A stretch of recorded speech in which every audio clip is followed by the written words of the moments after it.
তোমার ইমানের খাতায় লেগেছে বোকা, তুমি সব কিছু বোঝো, আর তোমার মেয়ে শান্তি তোমাকে দিয়েছে বোকা। দোকানদার তুমি বোকা, তোমার ইমানের খাতায় লেগেছে বোকা, তোমার মেয়ে শান্তি তোমাকে দিয়েছে বোকা। দোকানদার তুমি এত বড় দোকানদারি করো, সব মালের লাভ ক্ষতি হিসাব সব বোঝো, কিন্তু একটা জিনিস বুঝলাম না, দোকানদার বুঝলাম না, যেই ঘরে ইসলাম থাকে না ওই ঘরে শান্তি থাকে না। বলে তাহলে কি করা আছে? বললে একটা উপায় আছে, যদি তোমার শান্তিকে ফিরে পেতে চাও, ইসলামকে জানাই বলে বাড়িতে ডেকে নাও, তাহলে তোমার বাড়িতে শান্তির কোনো অভাব হবে না। জোরে কোন ঠিক না? ইসলাম যখন আমি আপনার বাড়িতে ঘরের মধ্যে প্রতিষ্ঠিত করবো, জায়গায় আল্লাহ রাব্বুল আলামিন শান্তি নাযিল করে দিবেন। জোরে কোন ঠিক না? আল্লাহ নবী বিশ্বনবী সাল্লাল্লাহু আলাইহি সাল্লামকে এই কোরআনকে বেঁধে দেওয়ার জন্য আল্লাহ নবীকে বিশ্বনবী সাল্লাল্লাহু আলাইহি সাল্লামকে তার দুনিয়া থেকে বিদায় করার জন্য আবু জেহেল তার কেবিনেটের মধ্যে আলোচনা করলো কেমনে কিভাবে নবীকে দুনিয়া থেকে বিদায় করা যায়। এই চিন্তা চেতনায় গভীরে বিনয় তার সংসদে নবী মক্কার পাশে তার নগর বৈঠক যে জায়গাটা হলো তার সংসদ ভবন, ওই সংসদ ভবনের মধ্যে এসে আলোচনা করলো নবীকে দুনিয়া থেকে বিদায় করতে হবে, দুনিয়া থেকে চিরতরে বিদায় করতে হবে। এই জন্য নজর ইবনে হারাজ এবং মদিনায় যাইবে, কারণ মদিনায় হলো সবচেয়ে বড় বড় আলেম আছে, জ্ঞানী লোক আছে, জ্ঞানী লোক আছে, কারণ তার তাওরাত কিতাবের জ্ঞান আছে, জাবুর কিতাবের জ্ঞান আছে, ইনজিল কিতাবের জ্ঞান আছে। এবার বলুন তো আসমানি কিতাব কয়খানা? শুধু সাতখানা, এক ছোট চারখানা। এই মধ্যে ছোট কিতাব হলো 100 খানা, বড় কিতাব হলো 4 খানা, এই হলো 104 খানা। এবার বললো এই ছোট আমরা সবাই জানি তাওরাত নাযিল হয়েছে হযরত মুসা আলাইহিস সালামের উপর, ইনজিল নাযিল হয়েছে হযরত ঈসা আলাইহিস সালামের উপর, কুরআনুল কারীম নাযিল হয়েছে হযরত মুহাম্মদ সাল্লাল্লাহু আলাইহি ওয়াসাল্লামের উপরে। আর 100 কিতাবের মধ্যে আদম আলাইহিস সালামের উপর নাযিল হয়েছে 10 খানা সহিফা, 10 খানা কিতাব। তার সবচেয়ে ছোট পুত্র নাম হচ্ছে হযরত শীশ আলাইহিস সালামের উপরে নাযিল হয়েছে 50 খানা কিতাব। 50 শীশ আলাইহিস সালামের 50, আদম আলাইহিস সালামের 10, মিলে হলো কত? কত? 50 আর 10 কত হয়? 60। আর হলো 60। এমপি সরকার আদম বুঝো না, বা কদিন পরে খালি ভোট আর ভোট, আচ্ছা খাবার ফেলা দেবে। পরিবার তো বলুন 50 আর 10 মিলে কত হয়? আরো জোরে জোরসে মারেন।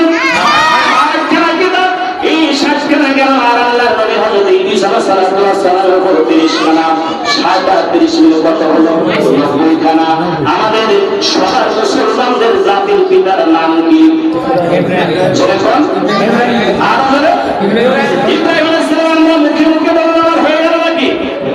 আল্লাহ রাব্বুল আলামিন 22 নম্বর সূরা নাম হলো সূরা হজ 17 নম্বর পারা 78 নম্বর আয়াতের মধ্যে আল্লাহ তাআলা বলেন মিল্লাতা আবিকুম ইব্রাহিম ওয়া সাম্মাকুমুল মুসলিমিন।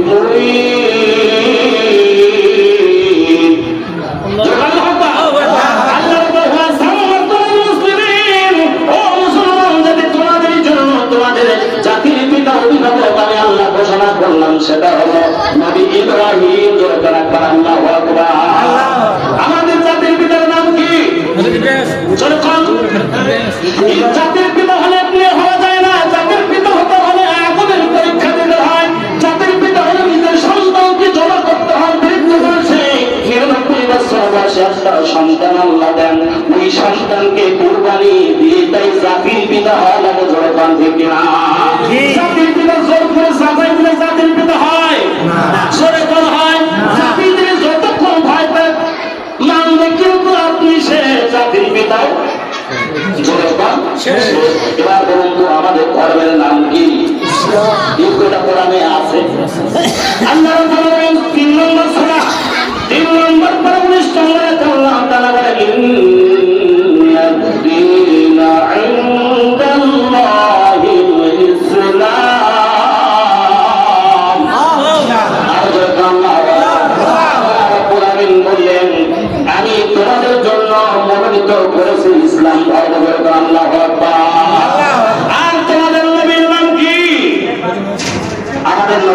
কি হযরত মুহাম্মদ সাল্লাল্লাহু আলাইহি সাল্লাম আর চেয়েছিল নবীকে বিদায় করার জন্য তারা ষড়যন্ত্র করলো। এবার নজর ইবনে হারিস কন্যা বলেছে এই দুইজনকে মদিনায় পাঠিয়ে দিল।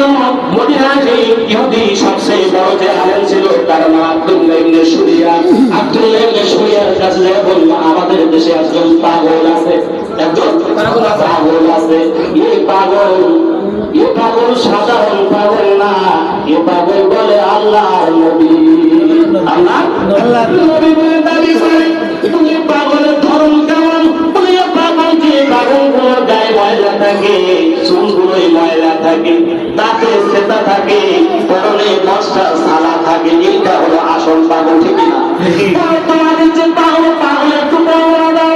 এবার বলে পাগলটা সেই পাগল হলো তার দাঁতে প্রতিদিন 5 বার নামাজ পড়ে আর 5 বার আগে নিবি কাটন দেয়া গ্লাস করে ধরে আল্লাহু আকবার।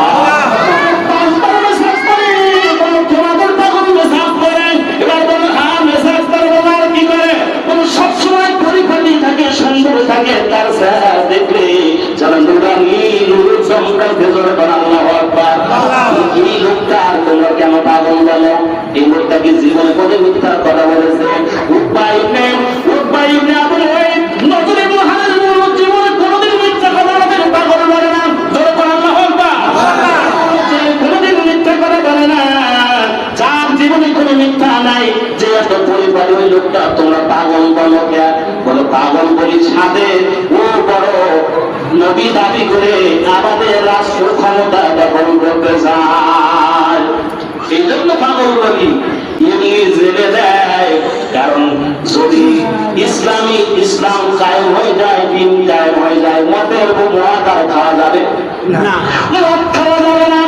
নারী এক এক মন্ত্রীর ঘরের মধ্যে এক বড় বাইরে বিভিন্ন হোটেলে বড় ভালো নাই, এইটা তো করা যাবে না। কারণ ইসলাম যেখানে শান্তি, সেখানে ইসলাম যেখানে ইসলামী চলবে না, সেখানে ধরে পান ঠিক না। তোমাদের এই লোকটার কেন পাগল বলে নবীকে আমরা সবাই পাগল বলে? আমাদের নেতা আবু জেহেল বলেছে সবাই পাগল বলতে, আমরা বলি আমরা নেতার সাথে তাল মেলাই। আসলে একজন লোকের বলছে যে তোর কান ছিনিয়ে গেছে, কান ছিনিয়ে গেছে, ওই যে চিন্তা আছে তোর কান লিখেছে, একটু মনে কর একটু শক্তি কম তোর বলে বুঝতে হয়েছে তার চিন্তা আছে না, তোরা ডাইন কান ছিনিয়ে গেছে, ওই চিনি পাঁচটা ধরেছে, চিনি পাঁচটা ধরেছে। এখন কিছু তো তুই দেখে একজন লোক তুই তখন তোর ধাপিয়ে গেছে, ঢেলে দিয়েছে, তুই কোন যাচ্ছিস মুশকিল তোর যে সিন ওই সিন আমার কান লিখেছে, পুলিশ গেলা বলে বলছে আমাদের আব্দুল রহমান এখানে কান গাড়ি দিয়েছে, তুই কানে হাতে রাখবি, তোর দেখছিস কান আছে, তোর ওটা বলতো কান লিখেছে, আর কান আছে, কান আছে, তখন বলছিস কি রে কান তো আছে, তাহলে আপনার দেবো লাগবে, তার কি লোকের কথা শুনে দৌড়াইছে। আবু জেহেল তার কথা শুনে ওরা সবাই বলেছে আবু জেহেল বলেছে পাগল, আসলে পাগল কিন্তু আবু জেহেল বলেছে পাগলের কথা শুনে সবাই বলে পাগল। এবার উকবা ইবনে মুআইদ নজর ইবনে হারিস এই দুইজন দিয়ে বলল হুজুর আপনি ইহুদিদের বড় নেতা, তাওরাত কিতাবের জ্ঞান আছে, ইনজিল কিতাবের জ্ঞান আপনার আছে, জাবুর কিতাবের জ্ঞান আছে।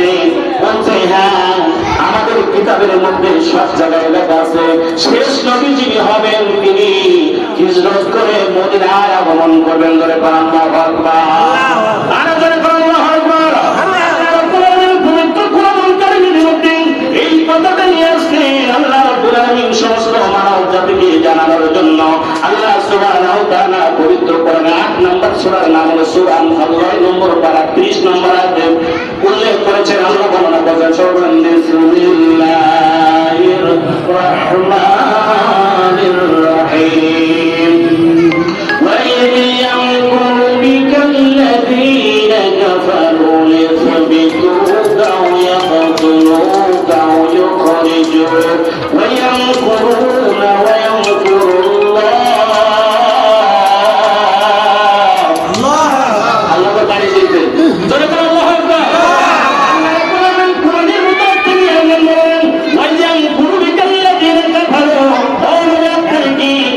আপনাকে তারা হত্যা করতে চায়, এক নম্বর আপনাকে তারা জেলে বন্দী করতে চায়, 2 নম্বর হলো আপনাকে তারা হত্যা করতে চায়, 3 নম্বর আপনাকে দেশ থেকে বের করতে চায়। এই কথা